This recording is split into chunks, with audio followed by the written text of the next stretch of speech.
Your new car is not designed to last 200,000 miles. It's designed to survive the warranty. The moment that coverage expires, the clock starts ticking, and the features they sold you as innovations become the reasons your car dies early. I'm going to show you all 9 of them, and more importantly, exactly how to fight back. Welcome back to Car Care Logic. Number 9. Auto Start-Stop. Every time you pull up to a red light, your car kills the engine. The marketing pitch is simple. Save fuel, save the planet. And look, it does save a small amount of fuel. But here's what they didn't put in the brochure. Every single restart happens when oil pressure is at its absolute lowest. The bearings inside your engine, the ones that keep metal from grinding on metal, are getting jolted cold over and over, dozens of times every single day you drive. Auto start-stop systems use heavy-duty AGM batteries and reinforced starters specifically because the engineers knew this was going to be brutal on the hardware. Even with those upgrades, you're burning through components years ahead of schedule. The fix is dead simple. Hit the disable button every time you get in the car. Most vehicles let you turn it off. Use that button. When the battery eventually dies, and it will die sooner than a conventional battery would, don't cheap out on the replacement. Buy the correct spec AGM battery. Put the wrong one in, and your car's computer will fight you the whole time. Does your car kill the engine at every red light? Do you actually trust it when you're pulling back into traffic? Drop your answer in the comments. I'm curious how many of you have already turned this thing off permanently. Number 8. Touchscreen climate controls. Automakers will tell you the massive touchscreen replacing all your physical buttons is about a clean, modern, minimalist experience. That's not the real reason it's there.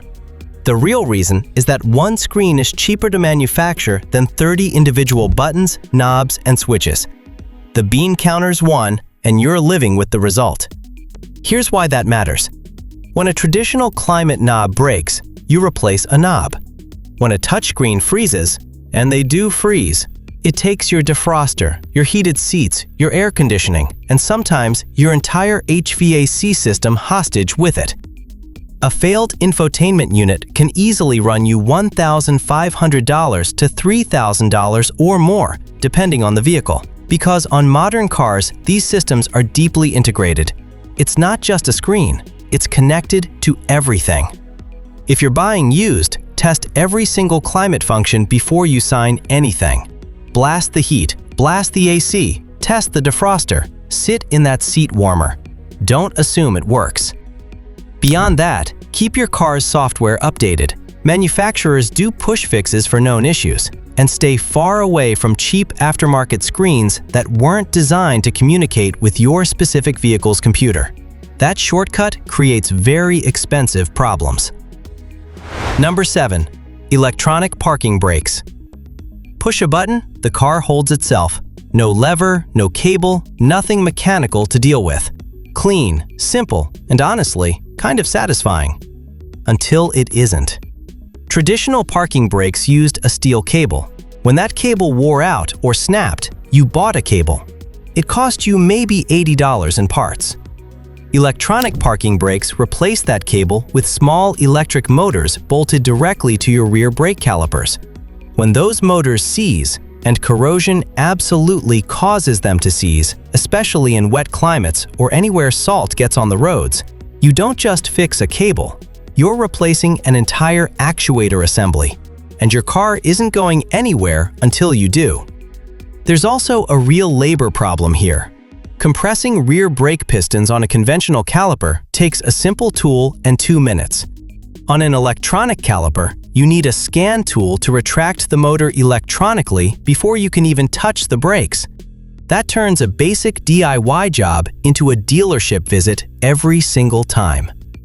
The prevention is straightforward. Keep those rear brakes aggressively clean and serviced. Don't let corrosion get a foothold. And if your parking brake warning light flickers or behaves strangely, do not ignore it. That's not a sensor glitch. That's the system telling you something is beginning to fail. Number 6. Run flat tires and the missing spare. The pitch sounds like a genuine safety improvement. Get a flat, keep driving.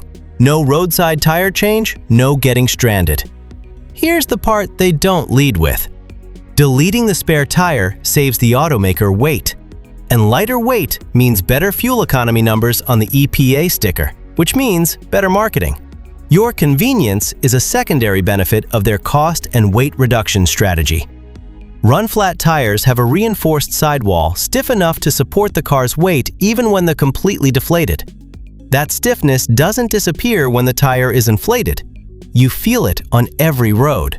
Rough roads feel rougher. The suspension takes more abuse. Struts and shocks wear faster than they should. And the tires themselves wear faster than conventional tires too. The worst part? Most run flats can't be repaired. Get a nail in a conventional tire and a patch costs you $20. Get a nail in a run flat and you're usually buying a new tire regardless of where the damage is, because the internal structure may have been compromised when it ran flat, even briefly. When they wear out, make a different decision.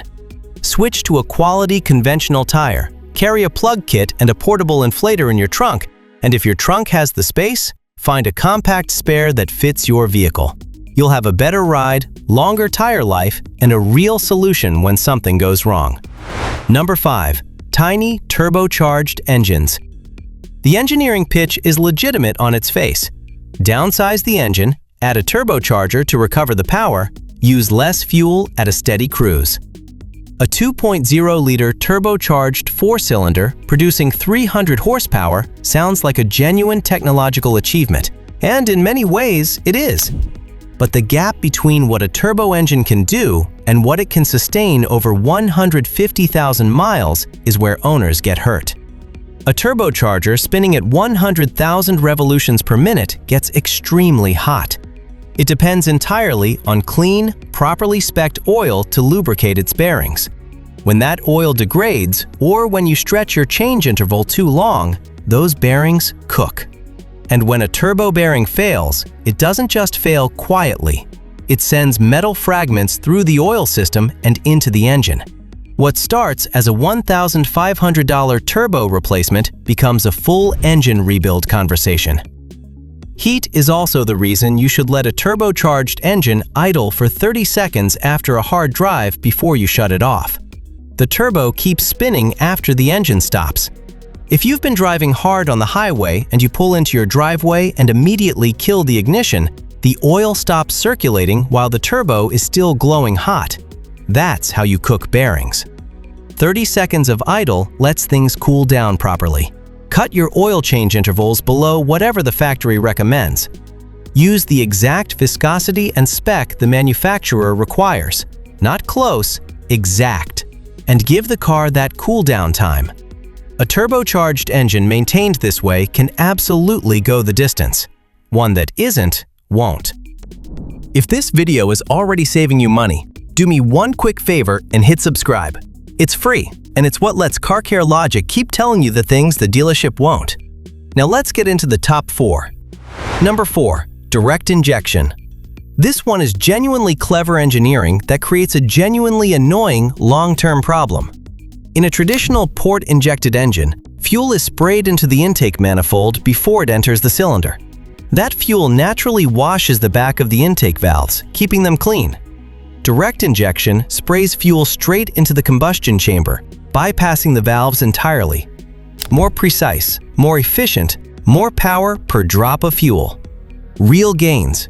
But now, nothing washes those intake valves. Oil vapors from the crankcase ventilation system still pass through the intake, and without fuel to clean them off, those vapors bake onto the back of the valves at combustion temperatures. Over time, they build up into thick, hard carbon deposits. By 80,000 miles, some engines are partially choking on their own buildup. Rough idle at cold start, hesitation under load, reduced fuel economy that creeps up slowly enough that you might not even notice until it's significant. The service you need is called walnut blasting. A shop removes the intake manifold, and a technician blasts walnut shell media at the back of the valves to break up the carbon. It's effective, it's not cheap, and on a badly neglected engine, it's not optional if you want it running right. What slows the buildup in the first place? Top-tier rated fuel, which contains better detergent additives than the minimum standard, and consistent, on-time oil changes. The less oil vapor getting into the intake, and the cleaner that vapor is, the slower the carbon builds.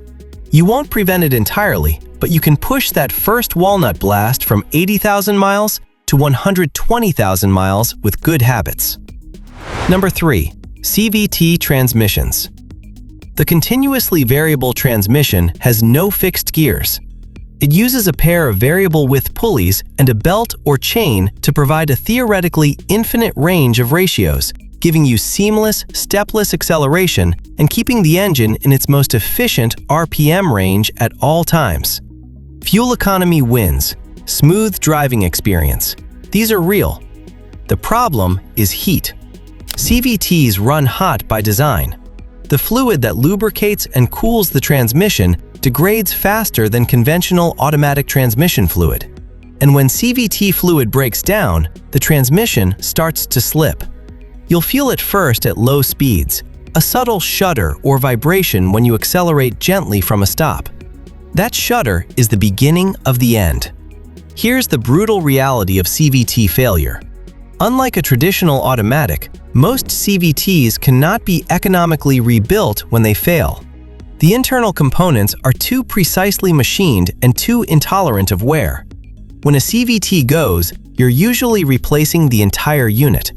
The bill commonly lands between $4,000 and $5,000 installed, sometimes more depending on the vehicle.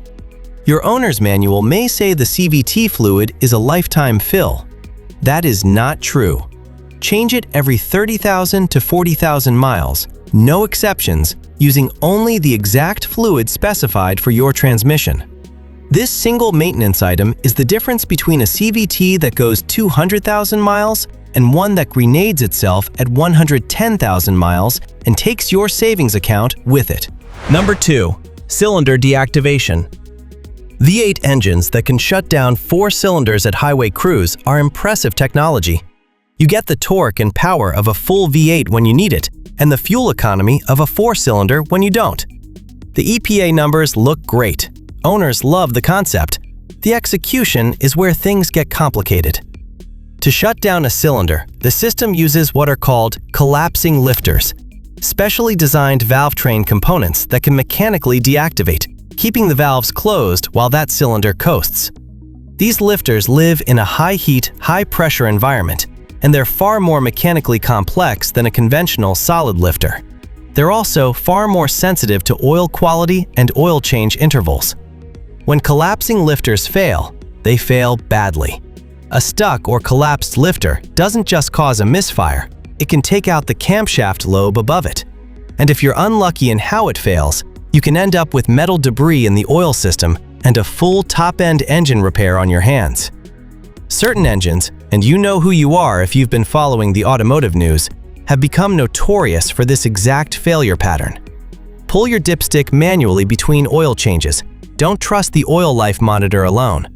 If your engine is consuming oil between changes, needing a top-off before the change interval is up, that's a warning sign that needs attention, not monitoring. Stay on top of oil changes, use the exact specified viscosity, and do not stretch intervals on any engine with cylinder deactivation. Number 1. Lifetime transmission fluid. This is the biggest lie in modern automotive maintenance, and it's printed right there in your owner's manual. Sealed for life, no dipstick, no service interval, maintenance free. Here is what lifetime actually means. The lifetime of the warranty. They are not telling you the fluid lasts forever.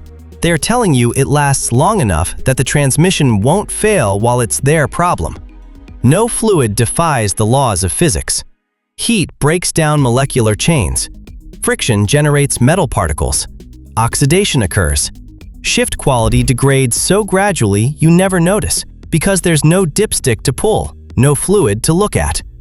The automaker removed those feedback mechanisms deliberately, not as a convenience to you, but to ensure you never think about the transmission until it fails.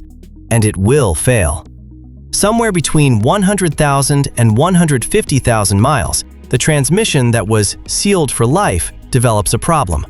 The repair quote is catastrophic, and there's nothing in the service history to explain it. Here is what you do. Ignore the manual on this one. Find a reputable, independent transmission shop and have them drop and replace the fluid every 50,000 miles. The service runs $150 to $300. The transmission replacement it prevents runs $3,000 to $8,000. That math is not complicated. Automakers aren't engineering against you. They're engineering for the warranty period and the EPA test cycle.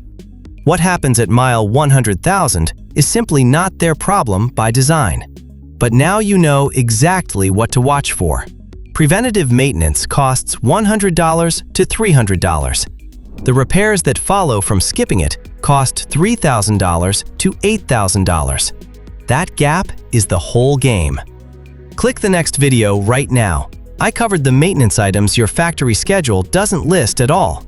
The ones that separate a car that dies at 120,000 miles from one that hits 300,000. I'll see you over there.